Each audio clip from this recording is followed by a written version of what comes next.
Depois você lê o capítulo 1 de Tessalonicenses em casa e, se possível, escute a pregação que a gente vai colocar na internet. Ao capítulo 1, Paulo nos trouxe algumas características e alguns acontecimentos que levaram à plantação dessa igreja. Paulo está escrevendo para uma igreja que ele plantou. A igreja de Tessalonicenses é uma igreja que Paulo, quando estava na segunda viagem missionária, ele passou nessa cidade, ficou 3 semanas pregando o evangelho, e aí ele deixa lá plantada a igreja dos Tessalonicenses, e ela se desenvolve, só que ela passa por um momento de luta, de tribulação, de perseguição, e aí Paulo, sabendo disso, Paulo escreve essa carta. E o capítulo 1 é um capítulo muito belo, porque nós vivemos hoje um momento bem complicado da igreja de uma forma geral, igreja evangélica como instituição, muitas igrejas falsas, muitas igrejas dando mau testemunho, muitas igrejas se desviando da verdade do evangelho. E quando você lê o capítulo 1 e você percebe como a igreja de Tessalonicenses era uma igreja abençoada, as qualidades, as características da igreja, você fica um pouco admirado. E de manhã a gente falou isso. Paulo diz que eles eram uma igreja jovem, mas tinham uma fé operosa. Era uma igreja jovem, mas tinha um amor abnegado. E era uma igreja jovem, mas acima de tudo, eles tinham uma firme esperança na volta de Jesus. E isso fez toda a diferença para que a igreja de Tessalonicenses aguentasse a perseguição e se tornasse modelo para toda a sua circunvizinhança. Paulo diz isso: olha, vocês imitaram o Senhor Jesus, e agora as igrejas, as cidades vizinhas, falam da fé de vocês, comentam da postura da igreja de vocês. E nós precisamos, queridos, aprender com a igreja de Tessalonicenses. Como eu disse aqui, eu louvo a Deus pela vida da igreja de Andorinhas, mas a gente tem muito que aprender ainda. A gente está muito longe de ser perfeito, a gente está muito longe de ser Tessalonicenses, mas eu tenho agradecido a Deus pela maneira que nós, como igreja, temos nos portado. Então a gente chegou no capítulo 2. Capítulo 2 agora, você vai ver, Paulo traçou as características da igreja, disse como que o evangelho chegou até eles, Paulo elogiou a igreja, e agora Paulo vai se apresentar e fazer uma defesa do seu ministério. E aí você fala: poxa, pastor, é um pouco estranho isso, porque às vezes o senhor fala que nós, como cristãos, não devemos ficar rebatendo as acusações que nos fazem, e que a gente deve entregar tudo a Deus. Mas nesse caso, Paulo faz questão de se defender, e defender o seu apostolado pelo seguinte fato: se o nome de Paulo, ou se o ministério de Paulo caísse em descrédito, tudo aquilo que ele pregou, tudo aquilo que ele ensinou, e a igreja de Tessalonicenses ia também por água abaixo. Então Paulo faz questão de defender o seu legado, de defender aquilo que Paulo julgava o mais importante do seu ministério, o seu caráter, a sua fidelidade, a sua hombridade em servir a Deus, entregando tudo que ele tinha, arriscando até mesmo a vida. A gente sabe que Paulo morreu em favor do evangelho. Então Paulo se defende porque entendeu que um ataque à pessoa do apóstolo Paulo colocaria por terra todas as cartas que ele escreveu da Bíblia, todas as igrejas que ele plantou. Então Paulo se mantém firme diante de acusações. Então a gente também tem que ter sabedoria de Deus para colocar na balança e perguntar a Deus quando convém e quando não convém nos defender de acusações e de mentiras que vêm sobre a nossa vida. Às vezes é sábio calar, às vezes é sábio orar e sofrer o dano, mas às vezes é importante sim se levantar e mostrar que aquilo não passa de uma pura mentira e uma armadilha de Satanás para desacreditar a obra de Deus na nossa vida. Essa semana eu conversava com uma jovem e eu falava sobre isso também. É verdade, irmãos, que como eu disse no início, que a gente vive um tempo complicado, pastores complicados, líderes complicados, igrejas complicadas. Mas a gente que tem boas referências, devemos também abrir a boca de vez em quando e falar: opa, mas não é todo mundo que é assim. Eu já falei isso aqui. Às vezes a gente escuta: na igreja só tem ladrão. A gente congregacional, pelo menos aqueles que fazem por onde, tem todo o direito de levantar e falar: opa, mas na minha igreja não é assim não. Na minha igreja tem tesoureiro, na minha igreja tem conselho fiscal, na minha igreja tem prestação de conta, na minha igreja tem assembleia de membros, a gente sabe tudo que é gasto, cada centavo para onde vai. Assim, quando dizem, olha, pastor, é tudo pilantra, a gente também tem direito e deve abrir a boca e dizer, olha, não são todos não. Nós conhecemos pastores que abriram mão de tudo e foram para o campo missionário. A gente conhece pastores que estão arriscando a sua vida agora em países perseguidos. A gente conhece pastor que é dedicado, que é fiel às Escrituras. Então a gente tem que também pedir a Deus sabedoria para ponderar algumas colocações que são feitas contra o Evangelho, sendo, claro, críticos, pé no chão, dizer a verdade, tem muita coisa errada, tem que melhorar muita coisa, mas vamos devagar, que como diz a própria Escrituras, tem um povo que é fiel, tem um remanescente que não dobrou o joelho para Baal não, tem um remanescente que não se vendeu ao mundo ainda, tem um povo de Deus que ainda busca todos os dias ser melhor. Falava sobre isso também essa semana, conversando com a Débora. Eu dizia, olha, é verdade, dentro da igreja tem todo tipo de pessoas, mas uma coisa é fato, a maioria das pessoas que estão na igreja estão pelo seguinte ponto: entenderam que são pecadores, entenderam que precisam de Deus, entenderam que são falhos, entenderam que aqui, não porque essa igreja tem algum poder, mas entenderam que no meio do povo de Deus é o lugar que eles têm para buscar melhorar e ser cada vez mais parecido com Jesus. Essa é a diferença, irmão. Aqui dentro tem pessoas falhas, pecadoras, que erram, lá fora também. A diferença é que dentro, aqui, a gente vem todo dia e diz, Senhor, me quebra e faz de novo, faz um vaso novo, muda o que tem que mudar, transforma o que tem que transformar. E lá fora não, as pessoas vivem à torta e à direito. Essa é a diferença. Então a gente sempre vai ter dentro da igreja, é verdade, pessoas que erram, que falham, pessoas que ainda não atingiram, quem sabe, a espiritualidade, a maturidade que outros têm. Isso também não é motivo para a gente desacreditar da igreja como um todo. Ah, lá na igreja tem fulano que é assim, mas fulano, pelo menos, até que prove o contrário, está tentando, está buscando. Então cuidado com isso, queridos. Paulo vai defender o apostolado dele, e vai defender automaticamente a igreja que ele plantou, e a gente deve fazer o mesmo. Não estou dizendo aqui para você passar panos quentes em algo que está errado, nem fazer vista grossa para algo que está errado, pelo contrário, mas estou dizendo que a gente deve entender que o Evangelho, a igreja de Deus e os seus servos, quando necessário, devem ser defendidos. Versículo 1 do capítulo 2 diz assim: porque vós, irmãos, sabeis pessoalmente que a nossa estada entre vós não se tornou infrutífera. Estavam acusando Paulo de um monte de coisa, e aí Paulo para no capítulo 2 e chama a responsabilidade, a memória dos tessalonicenses. Como eu disse aqui, eu falei, olha, irmãos, se vocês ouvirem algumas acusações por aí, vocês podem dizer, não, eu conheço pessoas diferentes, eu conheço igrejas diferentes. Assim, Paulo diz para os tessalonicenses, olha, vocês sabem, independente das acusações que estão fazendo contra mim, independente das besteiras que estão falando de mim, do apóstolo Paulo, vocês sabem, pessoalmente, Paulo está dizendo, olha, vocês conhecem a minha integridade, vocês conhecem o meu comportamento, vocês sabem o que eu preguei, vocês sabem como eu me comportei no meio de vocês, vocês sabem como eu tratava vocês. Ué, que história é essa de ficar ouvindo então besteira contra mim e quem sabe aceitá-las? Então Paulo diz, olha, vocês sabem, pessoalmente vocês sabem que a minha entrada, que a minha visita, que enquanto eu estive com vocês, essa visita não foi infrutífera. E aí de manhã a gente estudou isso.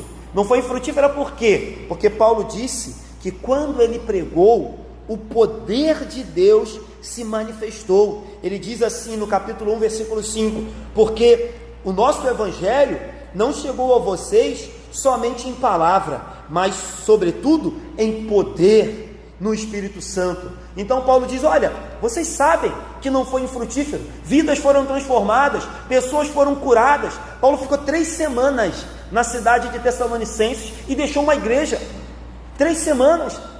Paulo diz, olha, vocês abandonaram os ídolos, isso está no capítulo 1, vocês queimaram os ídolos, jogaram fora toda a idolatria que havia no meio de vocês. Como pode agora vocês estarem permitindo, ouvindo, ou quem sabe até mesmo dando crédito a acusações contra a minha pessoa? Eu falei isso aqui na quarta-feira. Paulo foi o maior teólogo, um dos maiores apóstolos, um dos maiores evangelistas, um dos maiores plantadores de igreja, mas acima de tudo, Paulo era um dedicado pastor. Paulo amava a igreja. Você percebe isso na escrita do apóstolo Paulo. Hoje, a gente não vai entrar nesse trecho que é do 7 ao 12, vamos deixar para a semana que vem, mas você vai ver que Paulo nesse capítulo ele diz que ele os amava como uma mãe, e depois Paulo diz que também os tratava como um pai. Paulo podia simplesmente impor a sua autoridade apostólica e mandar, mas Paulo entendeu que era melhor se relacionar com as pessoas como uma mãe para alguns, como um pai para outros. Essa é, queridos, ou essa deve ser a motivação de qualquer líder, ministro, ou qualquer pessoa dentro da igreja, entender que devemos amar uns aos outros, de forma que a nossa estada aqui na igreja de Andorinhas não seja infrutífera. Eu sempre digo isso para alguns irmãos, parece chato o pastor ficar cobrando, parece chato o pastor ficar, irmão, há quanto tempo você não aparece, está sumido? Mas a verdade, irmãos, é que eu entendo que enquanto Deus não te levar daqui para uma outra igreja, e se Ele assim o fizer, que Deus te abençoe, que você seja bênção lá. Existe um lugar nessa igreja que é seu, existe um fruto nessa igreja que é você que tem que dar, existe um lugar nessa igreja que é você que tem que ocupar, e não o pastor, os diáconos e os presbíteros, porque a nossa estada aqui não pode ser infrutífera. Deus não nos colocou aqui à toa. Quarta-feira a gente até brincava um pouco sobre isso, né? Falei, irmão, se a gente ficar pensando, a gente fica doido. Você se pergunta, por que eu nasci nessa época? Por que eu não nasci na época do Antigo Testamento? Era legal aquela época, o fogo descia, mas era legal, tinha uns acontecimentos interessantes. Por que eu não nasci na época do Novo Testamento, né? Na época de Jesus, também foi interessante. Por que eu não nasci, sei lá, na época do descobrimento do Brasil? Foi um período também interessante. O período que a gente vive hoje é horrível, a gente falava sobre isso, horrível, período horrível na política, horrível na cultura, horrível na economia. A gente vive um período horrível. Aí a gente se pergunta, por que eu não nasci nos períodos mais interessantes, lá na Revolução Francesa, uns períodos interessantes, na Primeira Guerra Mundial, tinha tanta coisa legal acontecendo. Hoje só tem coisa triste que acontece no Brasil, no mundo como um todo. Por que eu nasci nessa época? Aí você se pergunta, por que eu nasci no Brasil? Eu estou nascendo na Europa. Não tinha problema de aposentadoria, não tinha problema de emprego, não tinha problema de dinheiro. Aí você se pergunta, nasci no Brasil, por que eu nasci em Andorinhas? Tanto lugar no Rio de Janeiro para nascer, nasci em Andorinhas. Por que eu vim parar aqui? Por que eu vim morar? Por que minha família... Então se você ficar pensando, aí você chega à última pergunta, por que eu entrei nessa igreja? Tem mais de 30 aqui, em Andorinhas. Ou seja, irmãos, nada do que acontece na nossa vida é por acaso. A gente não é filho do acaso, a gente não é filho da sorte. Dei sorte de cair nessa igreja. A gente não é filho da sorte. Deus nos fez nascer nessa época, nesse país, nesse estado, em Andorinhas, nesse período, na família. Eu sei que às vezes família é um negócio difícil, mas é nessa família que Deus quis, gente. Se Deus quisesse em outra, Deus colocava em outra. Mas é esse pai que Deus escolheu para você, essa mãe, esses irmãos, esses tios, e vamos que vamos. E aí a pergunta é, como eu tenho que fazer para não ser infrutífero? Porque Paulo disse, olha, você sabe que eu fiquei aí só 3 semanas, mas não foi infrutífero. Eu fiz aquilo que Deus me mandou fazer. E a pergunta é, irmãos, você tem feito o que Deus tem te mandado fazer aqui na igreja, na sua casa, na sua vizinhança, no seu trabalho, na sua faculdade, com os seus amigos? Essa é a pergunta. Porque nada é por acaso, não somos filhos do acaso. Então se você depois for para casa, quiser fazer igual eu faço às vezes, ficar meio doido, ficar se perguntando essas coisas, por quê, você vai fazendo, dá um nó na cabeça, mas no final você diz, Senhor, Tu és Deus, a Tua palavra diz que antes de me formar no ventre, o Senhor já me conhecia, a Tua palavra diz que todos os meus dias estão escritos.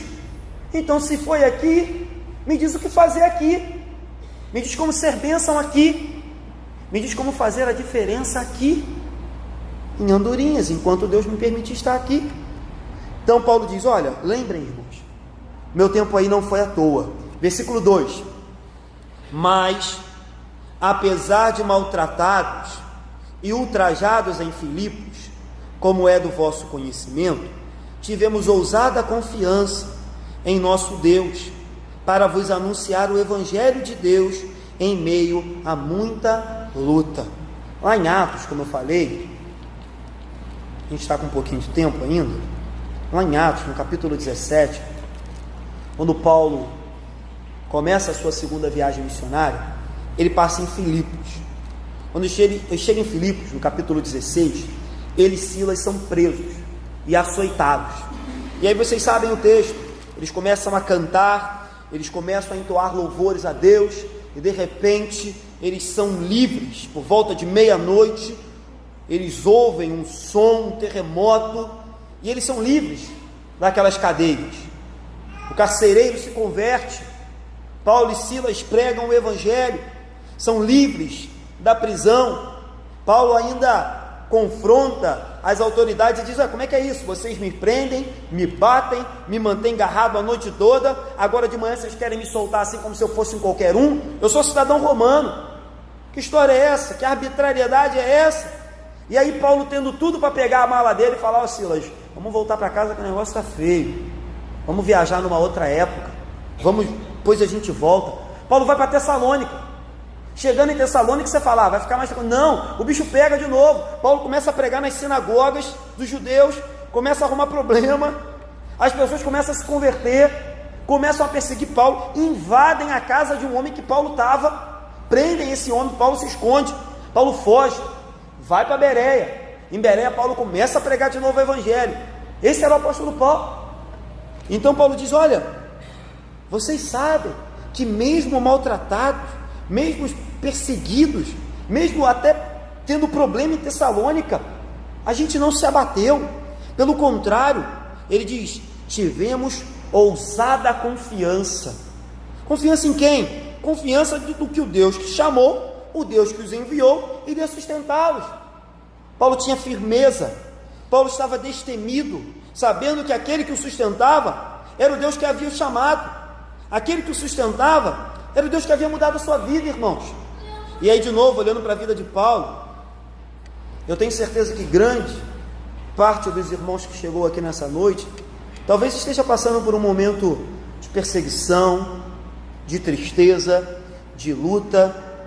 Mas a pergunta é, irmãos, vai adiantar se enfiar embaixo da cama? Vai adiantar se esconder? Vai adiantar fugir? Seus problemas vão sumir? Suas lutas vão acabar? Não vão. Em compensação, a Bíblia nos manda ter ousada confiança em Deus. É duro dizer isso. As pessoas gostam de vir para a igreja escutar uma palavra de vitória, de conforto. Só que, irmãos, a vida é: ou você está vivendo uma luta, ou você está saindo de uma luta, ou você vai entrar numa luta. Essa é a vida que nós vivemos. Ah, pastor, então não tem vitória? Claro que tem. Mas para ter vitória tem que ter luta.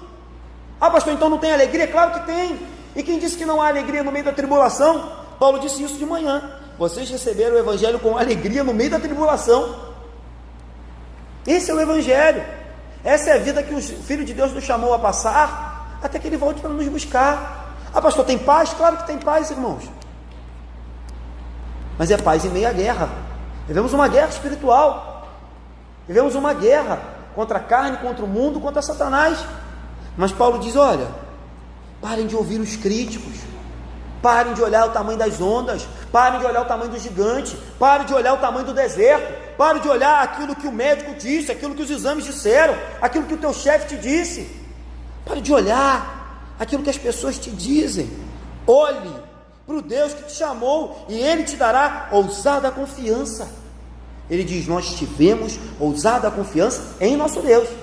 Ele não disse: olha, eu tinha confiança em mim, na minha pregação, na minha força. Paulo diz: olha, são levianas, infundadas, pesadas as acusações. Mas aonde já se viu as trevas prevalecer contra a luz? Onde já se viu, irmãos, o mal prevalecer contra o bem? Onde já se viu Satanás vencer a Deus? Nunca venceu e não vai ser agora. Não vai ser na minha e na tua vida que ele vai fazê-lo. Nunca conseguiu. E não vai ser.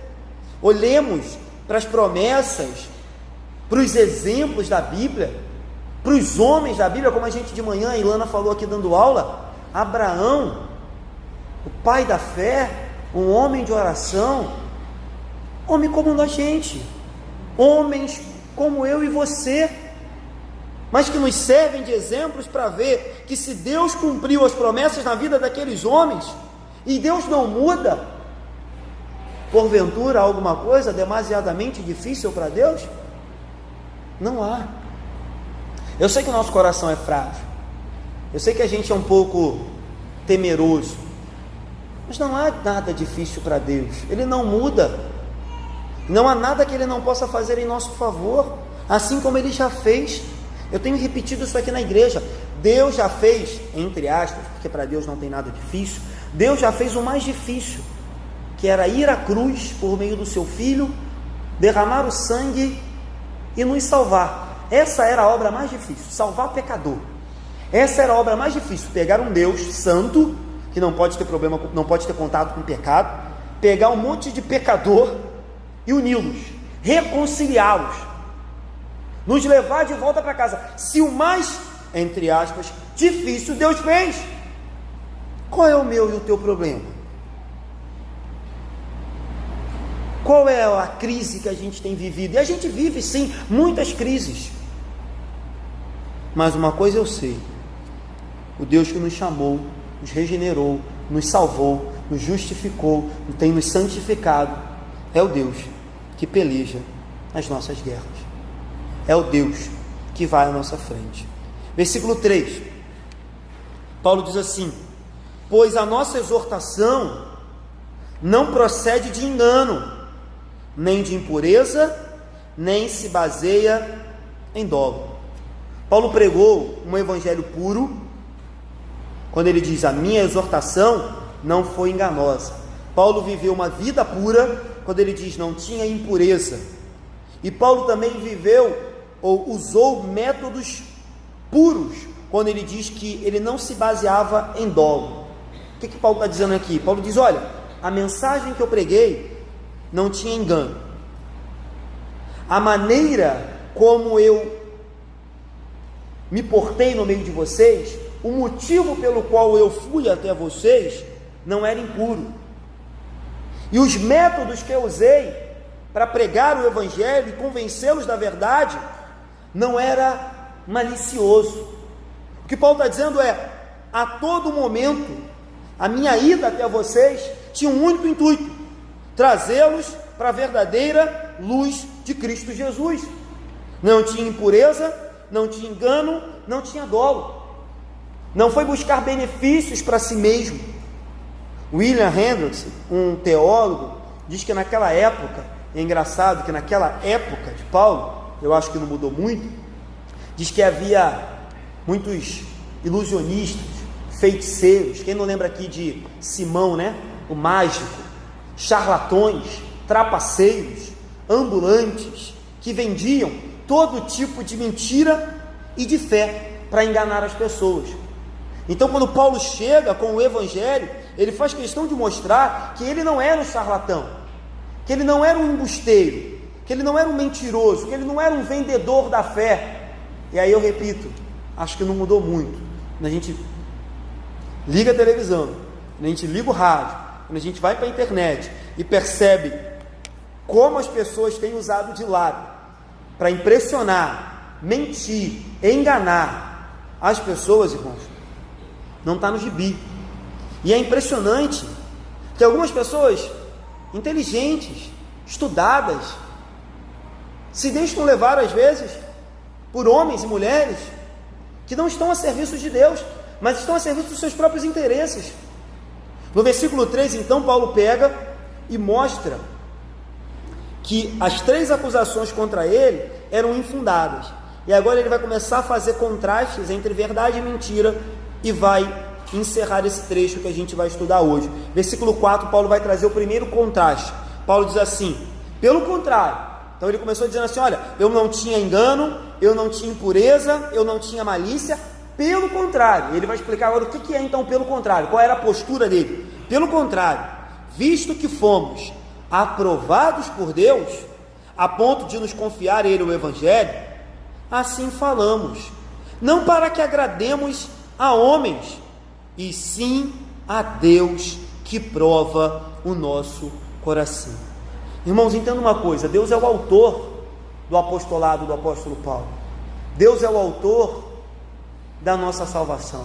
Deus é o autor da nossa vida. e é a Ele que a gente deve satisfação e agradar.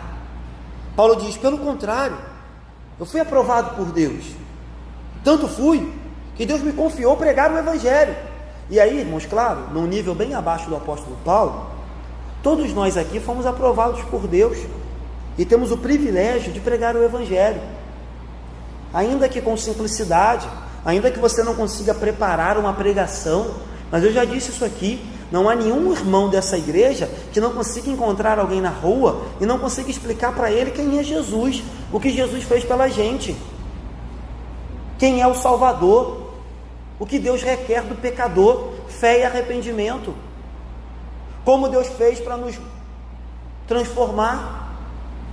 Não tem ninguém aqui que não consiga fazer isso. Então Paulo diz, olha, como um mordomo fiel, como um servo fiel, como alguém que entende a minha vida é de Deus, meu ministério é de Deus, minha salvação é de Deus, tudo que eu tenho é de Deus. Paulo diz, eu não procuro agradar homem nenhum não, estou nem aí. Em Gálatas ele diz assim, a gente estudou isso aqui, se eu procurasse o favor dos homens, eu não seria servo de Deus. Paulo diz, eu não quero o favor dos homens, não quero agradar, não quero aplauso, não quero glória. A minha pregação, Paulo diz, não é voltada para angariar elogios, aplausos, ou favor de ninguém. A minha pregação, diz Paulo, ela é baseada naquilo que Deus fez, naquilo que Deus faz, naquilo que Deus vai fazer por meio dela. E aí Paulo termina dizendo assim, olha, por que eu não estou preocupado em agradar aos homens? Porque Deus prova o nosso coração. Deus prova o nosso coração. Tem um ditado, né, irmãos? E ele é verdade. Diz que nem Jesus agradou a todo mundo, quanto mais a gente. E é verdade, você não vai agradar a todo mundo. Mas isso também não é desculpa para você sair por aí arrumando problema com todo mundo. Tem crente que pega essa verdade e diz assim, se nem Jesus agradou todo mundo, eu também não agrado, então eu vou sair arrumando treta com todo mundo. Vou sair brigando com todo mundo mesmo. Não, queridos, o fato da gente não conseguir agradar todo mundo não é desculpa para a gente sair arrumando problema com todo mundo. Mas uma coisa é certa, irmãos, se você não tem agradado aos homens, se você não tem recebido elogio, aplauso, honrarias dos homens, mas você tem o coração tranquilo, que você tem sido fiel a Deus, aquieta o teu coração, se dê por satisfeito. Afinal de contas, quem é o homem? Eu sei, e aí entra um problema do nosso coração, por sermos pecadores, a gente se sente um pouco incomodado quando a gente não é elogiado, quando a gente só é criticado, quando a gente é sempre mal entendido, quando a gente é perseguido, maltratado, a gente se sente mal. Eu sei, isso é comum, eu também sinto às vezes isso. Mas no fundo a pergunta é, que importa agradar? A Deus ou aos homens? De quem mais vale receber louvor? De Deus ou dos homens? De quem mais vale ser aprovado? Por Deus ou pelos homens? E a resposta vai trazer conforto para o nosso coração. A prioridade de um servo de Deus, irmãos, não é só fazer a obra de Deus, é ter comunhão com Deus. Não é só ser ativo na obra de Deus, é ter intimidade com Deus. Na verdade, eu poderia dizer que Deus está mais preocupado ou mais interessado em quem nós somos do que no que nós fazemos. Deus está mais interessado na nossa sinceridade, pureza, fidelidade, piedade, santidade, do que nas nossas ações. É claro que as nossas ações devem acompanhar a nossa fé, mas é possível você ser um crente muito ativo na casa de Deus, um pastor muito conhecido, irmãos, e está muito longe de fazer aquilo que agrada o coração de Deus, muito longe. É possível você ser extremamente frequente, vir a todos os cultos, dar grandes ofertas e dízimos, e ainda assim está muito longe de ser aquilo que Deus requer. Porque eu repito, acredito que Deus está mais interessado naquilo que somos do que naquilo que fazemos. Ah, pastor, então isso é uma desculpa para eu não fazer nada? Claro que não, irmãos. Porque quando a fé verdadeira habita em nós, eu disse aqui de manhã, ela é operosa. Tiago diz, a fé sem obras é morta. Então a fé verdadeira, ela produz obras, ela produz atitudes, ela ama o próximo, ela ajuda os necessitados, ela se importa com aqueles que estão sofrendo, ela ora por aqueles que estão caídos, ela estende a mão para aqueles que estão precisando. Essa é a fé de verdade. Mas de nada adianta, irmãos, tudo isso, se a gente não entender que a prioridade na nossa vida é ter comunhão, intimidade com Deus da obra, e não com a obra de Deus. A obra de Deus é muito importante, missões é importante, evangelismo é importante, convidar as pessoas para vir à igreja é importante, mas entenda, isso vem depois do Deus da obra. Depois, converter o seu vizinho, evangelizar o seu parente, é muito importante, mas isso vem depois do Deus da obra. Eu falei isso sexta-feira lá na igreja, lá no Mutuá. Se importe com a igreja, irmãos, se importe com a igreja, mas deixa eu te falar uma coisa, ainda que você se importe com ela, aquele que mais se importa com ela é Deus, e Ele não dorme, Ele não falha, Ele não perde o controle. Então se importe com a igreja, ore pela igreja, se envolva com a igreja, ajude a igreja, colabore a igreja, mas aquieta o teu coração, irmãos, você não é o dono da igreja, você não é o dono da obra, você não é todo poderoso, você não pode. E aí tem algumas irmãs aqui que fazem muita coisa, outros irmãos também que fazem muita coisa, mas a verdade é que você não pode jogar no ataque, na defesa, no meio de campo ao mesmo tempo, não pode. Descansa, Deus é o dono da obra, e Deus vai prover para a obra dele. A maior prioridade é agradar a Deus e não os homens. Por isso, meus irmãos, busque a todo momento agradar a Deus. Versículo 5, a verdade. Então Paulo continua contradizendo as acusações. A verdade é que nunca usamos de linguagem de bajulação, como sabeis, nem de intuitos gananciosos. Deus disto é testemunha. Paulo repete, né, irmãos, aquilo que ele já disse um pouquinho antes. Ele está apenas frisando e enfatizando para que as pessoas entendam que todos os motivos de Paulo eram sinceros. Então ele diz, olha, primeiro, vocês sabem. Então ele de novo, ele já disse isso no versículo 1, sabeis. Agora ele diz de novo, sabeis. Vocês lembram que eu jamais usei de bajulação. Bajular, irmãos, é o engano mediante palavras mentirosas. Bajular é dizer palavras bonitas pela frente, mas por trás tacar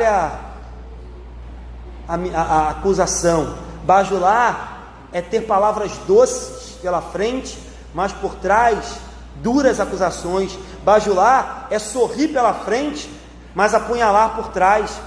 Bajular é estampar um abraço, mas o coração está destilando ódio. Isso é bajular.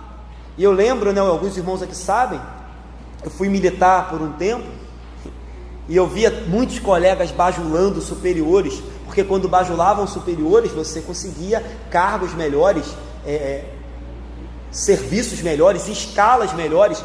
E irmãos, eu nunca fiz isso. Então, quantas vezes eu sofri no Maracanã dia de domingo, quantas vezes eu passei Réveillon de madrugada em pé, quantas vezes eu fui para a praia no sol de 40 graus em Copacabana, show de Seu Jorge, era dia de São Jorge, treva, e eu lá, era Seu Jorge, Jorge Versilo, Jorge não sei quem, era só cantor com o nome de Jorge, porque era dia de São Jorge, era uma treva, irmãos, mas eu me negava a bajular alguém, me negava o dito popular, né, puxar alguém. Eu não fazia, irmãos, então sempre sobrava o pior para mim. E aí Paulo diz, olha, eu nunca bajulei ninguém, nunca bajulei, porque o meu Senhor é Deus, como vocês sabem. E aí Paulo vai e diz assim, e nunca falei assim com o intuito ganancioso, Deus é testemunha. E aí Paulo faz algo agora muito interessante também para a nossa vida. Paulo diz assim, olha, algumas argumentações, elas podem ser rasas. Se eu digo assim, olha, eu não sou ganancioso, se eu digo assim, olha, eu não bajulo ninguém, você pode dizer, pastor, eu duvido. Mas aí Paulo diz assim, mas faz o seguinte, Deus é testemunha. Você pode duvidar do que eu estou falando, mas Deus, aquele que sonda o coração, aquele que conhece a minha palavra antes que ela chegue à boca, é isso que a Bíblia diz, que antes que a palavra chegue à boca, Deus já sabe, Ele é testemunha, que eu não sou ganancioso, que eu não sou bajulador, que eu não sou impuro, que eu não busco o favor dos homens. Paulo chama para a conversa a maior testemunha, né? Testemunha é aquela pessoa que viu alguma coisa, ou alguém que vai contar um fato. Vou dar um testemunho aqui, vou contar um fato. Aí Paulo diz, olha, a brincadeira ficar legal, vou trazer uma testemunha aqui boa, vou trazer Deus para a conversa. Deus é minha testemunha, Deus sabe da minha sinceridade, Deus sabe que eu nunca preguei o evangelho por dinheiro. Paulo diz, eu não tenho intuito ganancioso, eu nunca fiz nada com o intuito de enriquecer. E aí também na sexta-feira, quando eu pregava lá na ordenação do pastor Rodrigo e do pastor Daniel, eu disse para eles, irmãos, não entrem para a igreja congregacional pensando em ficar ricos. Primeiro, porque ser pastor pensando em ficar rico é uma bobagem, é uma heresia. E segundo, porque a igreja congregacional, de uma forma geral, não costuma ser rica. Ricos são os nossos primos presbiterianos, nossos primos batistas. Nossos congregacionais são os primos pobres, é fato. Dificilmente você vai encontrar uma congregacional rico, difícil demais, tem uma ou outra. Então, irmãos, Paulo diz, olha, eu nunca tive intuito de receber nada de vocês, e na pregação da semana que vem você vai ver, Paulo vai dizer assim, versículo 7, semana que vem a gente vai ler ele, Paulo vai dizer, olha, ainda que eu pudesse exigir manutenção, salário, Paulo diz, eu abri mão, porque o meu intuito não era ganancioso. Então a avareza, ambição é terrível no coração de um crente. A avareza e ambição, eu posso dizer, eu acho que é a origem de todo o problema, ou da maioria dos problemas na vida de um crente. Começa com a avareza e com a ambição. E aí não é só de dinheiro, você pode ter avareza e ambição em várias áreas da sua vida. Cuidado, irmãos, avareza e ambição é pecado, e começa pequenininho, e vai corrompendo o nosso coração de dentro para fora. Paulo diz, olha, eu não queria arrancar dinheiro de vocês não, o que eu queria era arrancar esse coração de pedra, porque vocês eram idólatras, vocês eram pecadores, vocês estavam condenados ao inferno, e foi isso que aconteceu. O coração de pedra foi arrancado, e um coração de carne foi colocado naquele coração, naquelas vidas, e eles se converteram. Então Paulo diz, bajulação não, ganancioso não, Deus é minha testemunha. Versículo 6, para a gente terminar, também jamais andamos buscando glória de homens, nem de vós, nem de outros. Vamos parar aqui, e aqui a gente encerra. Paulo diz, olha, para terminar, não busquei agradar a homens, não busquei ser aprovado por homens, não fui impuro, não tive engano, não tive malícia, não tive ganância, não bajulei. E aí ele diz, e jamais busquei glória de ninguém. E aí Paulo é até duro, ele diz, nem de vocês. Como se Paulo estivesse dizendo assim, olha, eu plantei essa igreja, eu fundei essa igreja, eu preguei o evangelho, foi por meio de mim que vocês conheceram Jesus. Ainda que assim ele pudesse ter honra, ainda que ele pudesse ser uma pessoa que fosse considerada pela igreja, Paulo diz, nem de vocês eu espero glória, nem de outros, porque Paulo entendeu que o maior prestígio que nós podemos ter é, como a diaconisa Andréia falou aqui no louvor, é chegar naquele grande dia e ouvir Jesus dizer, muito bem, servo bom e fiel, entrai pelas moradas celestiais, entrai para o reino que eu vos preparei. Essa é a maior glória que um dia um pecador vai poder ouvir. E todas as vezes que a glória é tirada de Deus e ela vem para a nossa vida, irmãos, o que a gente está fazendo é blasfemar, o que a gente está fazendo é roubar a glória de Deus. Todo culto onde, sei lá, talvez o louvor talvez o dirigente do louvor, o pastor, recebe a glória que não é dele. Esse culto perdeu o sentido, virou um culto ao homem e deixou de ser culto para Deus. Os verdadeiros servos de Deus entendem que a maior glória é servir a Jesus, seja lá onde for, seja lá onde Ele nos enviar, seja da maneira que for, porque a Ele toda honra, toda glória e todo louvor. Amém, queridos? Fazer algumas aplicações rápidas e a gente vai terminar aqui as qualidades de um verdadeiro líder e que serve também para todo crente, que a gente aprendeu aqui com o apóstolo Paulo. Então, primeiro a gente aprendeu aqui que um ministério que produz frutos é um ministério que transforma a vida das pessoas. Paulo diz assim: a nossa estada não foi infrutífera. E do que Paulo está falando, pastor? Paulo está falando da mudança de vida que aconteceu com essas pessoas, e ele falou isso no capítulo 1. Então, como perceber se o nosso ministério, se a nossa igreja, se a nossa vida tem sido frutífera? A gente tem que se perguntar se as vidas das pessoas têm sido transformadas, se a nossa vida tem sido transformada, se a gente tem mudado, se quem nós éramos lá atrás é diferente do que nós somos hoje. Então, o ministério que produz fruto é um ministério que produz mudança na vida daqueles que fazem parte dele. Segundo ponto, o ministério de Paulo era firmado na verdade. Como firmar na verdade? Eu falei aqui, uma mensagem sem engano, uma pregação sem mentira. Um motivo do ministério não era impuro, o motivo era que as pessoas fossem salvas, só isso. E o método que Paulo usou não era malicioso. Paulo simplesmente foi honesto, não bajulou, não enganou, não se fez de amigo de todos ou de simpático a todos só para ganhar o aplauso dos homens.